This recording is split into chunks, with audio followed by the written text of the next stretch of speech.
کے بعد ہمارے جامعہ کے سرپرست حضرت مولانا مفتی شکیل صاحب آپ کے سامنے تشریف لا رہے ہیں اور توحید و سنت کے سلسلے میں آپ کے سامنے کچھ بیان فرمائیں گے، لیکن بہت مختصر وقت میں انشاءاللہ حضرت مولانا مفتی شکیل صاحب سیتا پوری سابق استاذ دارالعلوم دیوبند۔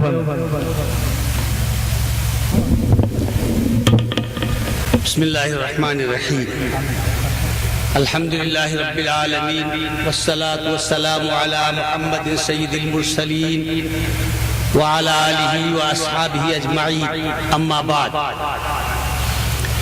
مہمان محترم جناب احمد بن علی الرومی صاحب اور اساتذہ دارالعلوم دیوبند اور جناب دکتور مولانا فرقان صاحب اور تمام علماء گرامی،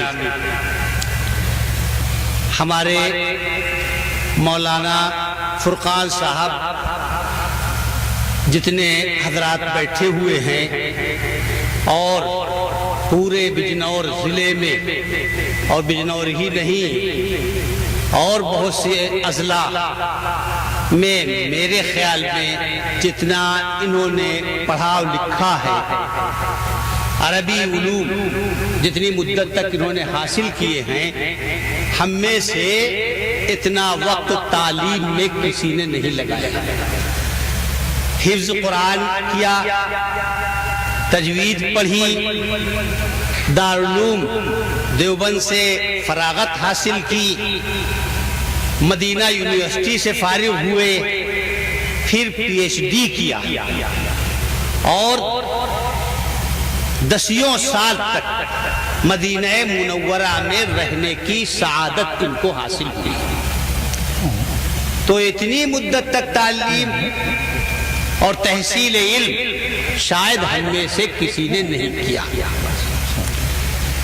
اس کے بعد اللہ تعالیٰ نے ان کے اندر صدیقیت رکھی ہے، یعنی حضرت صدیق اکبر کی ایک خصوصیت تھی کہ جب کمال اور حق ان کے اوپر واضح ہو گیا تو حق کو سینے سے لگایا اور جو حق کو لے کر آیا تھا اس کی ایک ادا پر اپنا ہر سب کچھ قربان کر دیا۔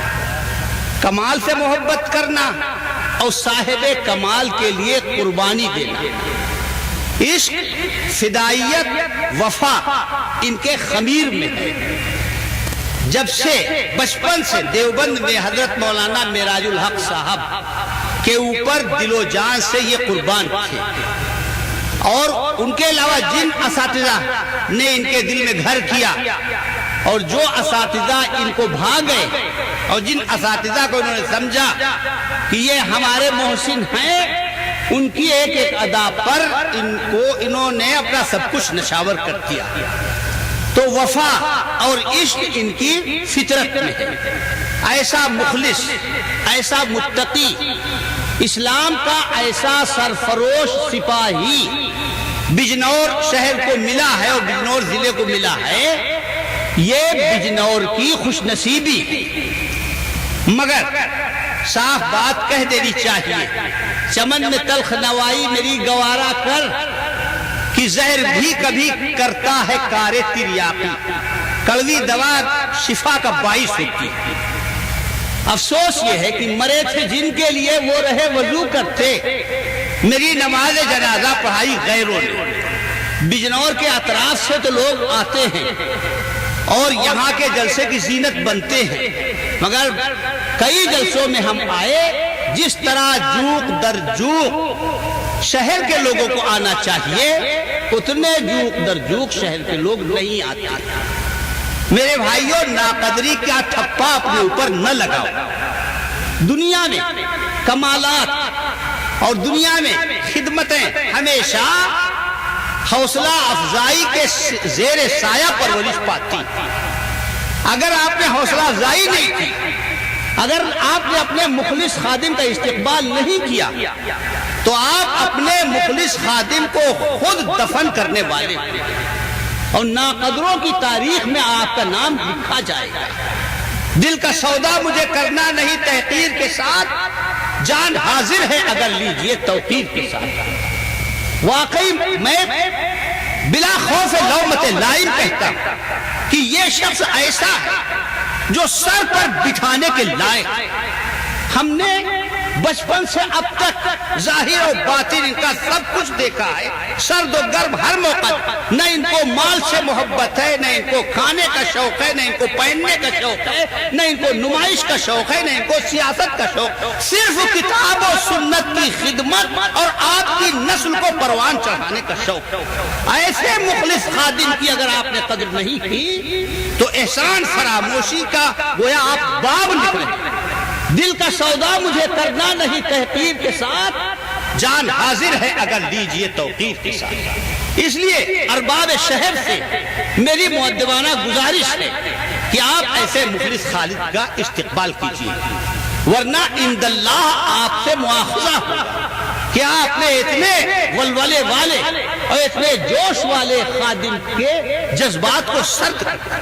کام ولولوں سے ہوتا، جوش سے ہوتا، ولولے ختم ہو جائیں کام نہیں ہو سکتا۔ ولولہ لے کر اگر چیوٹی چلے تو کامیاب ہو جائے گا، اور ہاتھی ولولے سے محروم ہو تو ناکام ہو جائے گا۔ زندگی زندہ دلی کا نام، مجھے یہ ڈر ہے دلے زندہ تو نہ مر جائے کہ زندگانی عبارت ہے تیرے جینے سے۔ بھائیوں، اللہ کا فضل کہ ہمارے اکابر دیوبند نے اور دیگر علماء حق نے کتاب و سنت کی ہم کو راہ دکھلائی۔ کتاب و سنت کے نتائج اور اس کے ثمرات میں دلائل نہیں دے رہا، اس لیے کہ دلائل سب نہیں سمجھتے۔ اپنی آنکھیں کھولو اور دیکھ لو جو تمہاری آنکھوں کے سامنے، جو تمہارے کان جن کو سن چکے اور جن کو تم روزانہ برت رہے، جو کتاب و سنت کی تعلیم پر عمل کرتے ہیں اور توحید کو سینے سے لگائے ہیں، ان کی زندگی میں اور بدعت کی زندگی بسر کرنے والے، خرافات میں زندگی بسر کرنے والے، ان کی زندگی میں زمین آسمان کا فرق۔ جتنے تعلیم یافتہ ملیں گے، جتنے شائستہ ملیں گے، جتنے کاروبار میں ترقی کرنے والے ملیں گے، وہ سب وہ ہیں جو اہل حق سے جڑے ہوئے ہیں اور کتاب و سنت کو سینے سے لگائے ہوئے ہیں۔ اور جتنے وہ لوگ ہیں جو بدعات میں زندگی بسر کر رہے ہیں، پسماندہ، جہالت پر فدا ہیں، میلے کچیلے ہیں، تہذیب نہیں، تجارت میں پیچھے ہیں، کہیں کلیئر کی درگاہ کے اندر گانجا پی رہے ہیں، کہیں گنجیڑی ہیں، بھنگیڑی ہیں، نشیڑی ہیں۔ تمام درگاہوں کے اندر ایک ایک درگاہ کے اندر پرچیوں پر دیکھیے چوٹیاں بنی ہوئی ہیں، پرچیاں لٹک رہی ہیں۔ پرچیوں کو پڑھیے، درخواستوں کو پڑھیے، جتنی چیزیں خدا سے مانگی جاتی ہیں وہ سب غیر اللہ سے مانگ رہے ہیں۔ کتنا بڑا ظلم ہے کہ مندر میں ہندو مورت سے مانگے اور کافر ہو جائے، نصرانی مریم کی مورت کے سامنے جھکے اور کافر ہو جائے، مجوسی آگ کا سجدہ کرے اور کافر ہو جائے، اور مسلمانوں کے لیے 7 خور معاف ہے جو چاہے کرے، غیر گر بت کی پوجا تو کافر، جو ٹھہرائے بیٹا خدا کا تو کافر، کواکب میں مانے کرشمہ تو کافر، جھکے آگ پر بہرے سجدہ تو کافر، مگر مومنوں پر کشادہ ہیں راہیں، پرستش کرے شوق سے جس کی چاہے۔ تو اللہ کا فضل ہے کہ علماء نے ہم کو راہ حق دکھا کر ہم کو اس پستی کی زندگی سے بچا لیا اور روشن راستے کے اوپر لا کر کھڑا کر دیا۔ مسجدوں کو آباد کرنے والے، رمضان کا احترام کرنے والے، ہر وقت قرآن کریم کی تلاوت کرنے والے اور احادیث کا ورد کرنے والے، یہ سب وہ ہیں جو اہل حق ہیں۔ اور کہیں طوطا مینا کا قصہ پڑھ رہے ہیں، کہیں داستان امیر حمزہ پڑھ رہے ہیں، کہیں کرامات اولیاء جو بالکل ان کا کوئی شر و پیر نہیں، وہ قرآن نہیں پڑھیں گے، حدیث نہیں پڑھیں گے، یہ امت روایات میں کھو گئی، حقیقت خرافات میں کھو گئی۔ سوائے خرافات کے اور سوائے بے سر و پا باتوں پر زندگی بسر کرنے کے ان کا کوئی سوا نہیں۔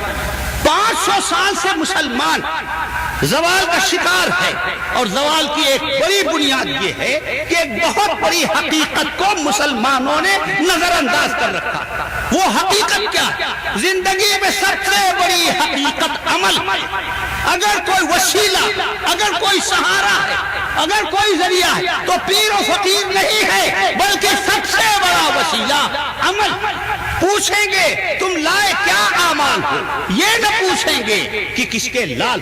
جب آیت اتری کہ وَأَنذِرْ عَشِيرَتَكَ الْأَقْرَبِينَ کہ اپنے رشتہ داروں کو آپ خوف دلائیے، تو حضرت نے جمع کیا فَعَمَّ وَخَصَّ اپنے عمومی رشتہ داروں کو اور خصوصی رشتہ داروں کو، اور ایک ایک رشتہ دار کو خطاب کیا، یا صفیہ عمت محمد انقذی نفسک من النار فإنی لا اغنی عنک من اللہ شیئا۔ اے محمد کی پھوپھی صفیہ، اپنے عمل کے ذریعے دوزخ سے بچو، میری پھوپھی ہونا کام نہیں آئے گا۔ یا فاطمہ بنت محمد انقذی نفسک من النار فإنی لا اغنی عنک من اللہ شیئا۔ اے محمد کی بیٹی فاطمہ، عمل کے ذریعے دوزخ سے اپنے آپ کو بچاؤ، نبی کا بیٹی ہونا کام نہیں آئے گا۔ ضرب اللہ مثلا للذین کفروا امرأۃ فرعون، ضرب اللہ مثلا للذین کفروا امرأۃ فرعون۔ اللہ تعالیٰ نے حضرت نوح علیہ السلام، امرأة نوح وامرأة لوط كانتا تحت عبدين من عبادنا فخانتاهما فلم يغني عنهما من الله شيئا۔ حضرت نوح کی بیوی حضرت لوط نبی کی بیوی ہے، لیکن عمل اچھے نہیں ہیں تو نبی کی رفیق حیات ہونا کام نہیں آیا۔ اور فرعون کی بیوی ہے اور عمل اچھے ہیں تو ثریا میں پہنچ گئی اور اللہ نے اس کو عروج عطا کر دیا۔ عمل سے زندگی بنتی ہے، جنت بھی جہنم بھی، یہ خاکی اپنی فطرت سے نہ نوری ہے نہ ناری۔ ایک زندگی کی سب سے بڑی حقیقت ہے عمل۔ آپ نے عمل کو چھوڑ کر پیروں فقیروں کو ذریعہ بنا لیا۔ اگر عمل خراب ہے تو کوئی پیر و فقیر کام نہیں آئے گا۔ ہر مسلمان رگ باطل کے لیے نشتر تھا، اس کے آئینے ہستی میں عمل جوہر تھا، جو بھروسہ تھا اسے قوت بازو پر ہے، تمہیں موت کا ڈر، اس کو خدا کا ڈر تھا۔ اللہ تعالی ہمیں اس حقیقت کو سمجھنے کی توفیق عطا فرمائے اور عمل کی توفیق عطا فرمائے۔ وآخر دعوانا الحمدللہ۔